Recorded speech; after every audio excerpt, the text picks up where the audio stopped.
A paz do Senhor, tudo bem? Seja bem-vindo ao Discipulado de número 2, e esta é a aula 2, o Discipulado e o Lar Cristão. Acompanha comigo o seguinte texto bíblico que está em Josué, capítulo 24, versículo 15. Porém, se vos parecer mal aos vossos olhos servir ao Senhor, escolhei hoje a quem servais. Se os deuses a quem serviram vossos pais, que estavam da além do rio, ou os deuses dos amorreus, em cuja terra habitais. Porém eu e a minha casa serviremos ao Senhor. Você, que é novo convertido, está no curso discipulado número 2, você hoje vai estudar o lar cristão. O discípulo e o lar cristão. O que é o lar? Lar é a célula que vai formar a família. É onde uma família habita. É o lar. A família, ela é a base do lar. Para entender o lar, nós precisamos voltar em Gênesis, capítulo 2, versículo 18. Disse Deus: não é bom que o homem esteja só. Farei para ele uma ajudadora que lhe corresponda. A família. O lar foi originado por Deus. Antes, Deus criou apenas Adão. E Adão estava sozinho e percebeu que estava sozinho. E Deus, a partir dele, da sua costela, faz uma ajudadora, uma companheira para o homem. Deus faz o primeiro casamento. E Deus forma a primeira família, o primeiro lar da terra. Que conclusão nós chegamos com isso? A família é originada em Deus. O lar é criação divina. O casamento entre homem e mulher são abençoados por Deus. O discípulo, ele precisa enxergar primeiramente que o lar, ele é divino. O lar, ele é cristão. E toda tática que é feita contra o lar parte então do inimigo das nossas almas. Se Deus cria o casamento, se Deus cria o lar, se Deus cria a geração de filhos, tudo aquilo que combate o lar e a família não vem de Deus. A ideia do não casar, que a geração de hoje tem, a ideia do aborto, a ideia do abandono, a ideia da não geração de filhos, até mesmo a ideia, você pode não concordar comigo e não gostar do que vai ouvir, mas há pessoas que não querem casar, não querem ter filhos, adotam animais, pets, e os tratam como filhos. Está errado. Deus, ele instituiu a família e a geração de filhos. Homem e mulher, crianças. Você não pode gerar, tem a adoção. Mas este é o plano de Deus. E tudo que é feito, todo o contexto que é criado para destruir esse plano, ele provém do maligno. Por quê? Porque a família, ela é a base da sociedade. A sociedade, como você conhece, ela é uma reunião de famílias. E a igreja, como você conhece, é uma reunião de famílias. A partir do momento, pensa comigo, a partir do momento que a família é destruída, que o lar é destruído, a sociedade ela é destruída. Um conjunto de famílias desajustadas, um conjunto de casamentos destruídos, levam a uma sociedade desajustada, a uma sociedade destruída. Por isso, o inimigo ele tenta contra a família, contra o casamento, contra os nossos filhos, porque ele quer destruir o todo. Para destruir o todo, ele vai no particular.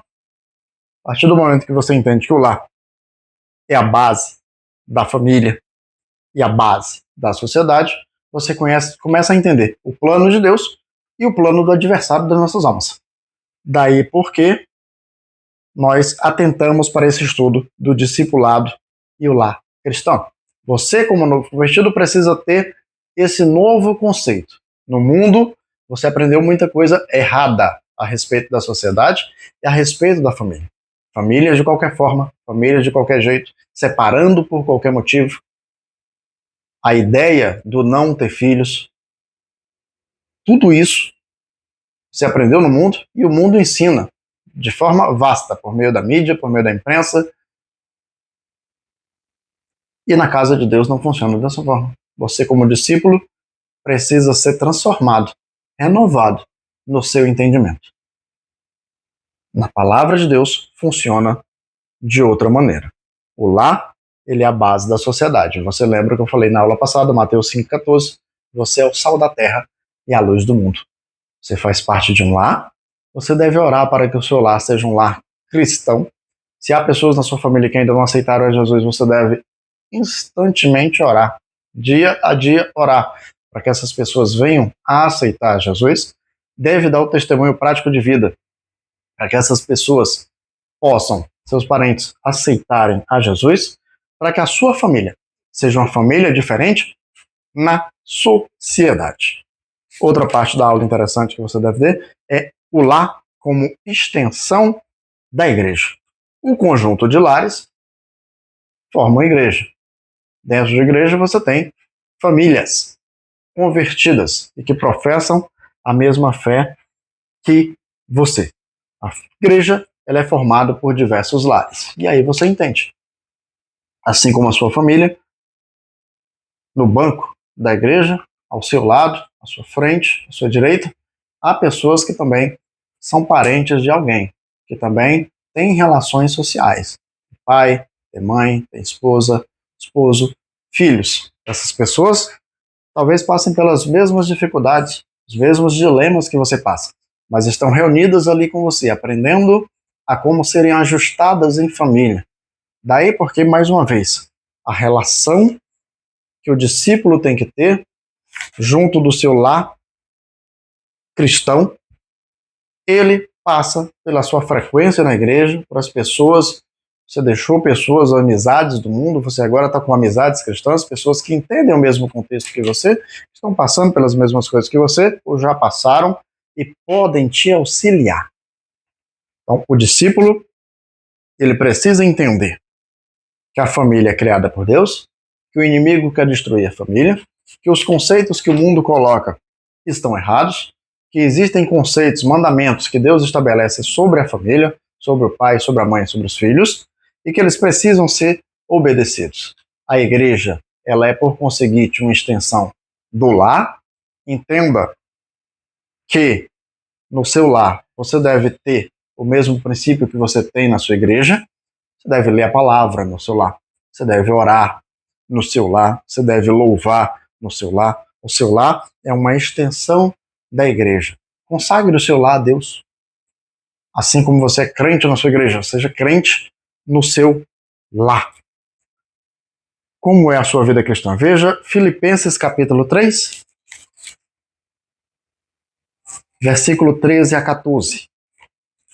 Medita comigo. Filipenses está no Novo Testamento.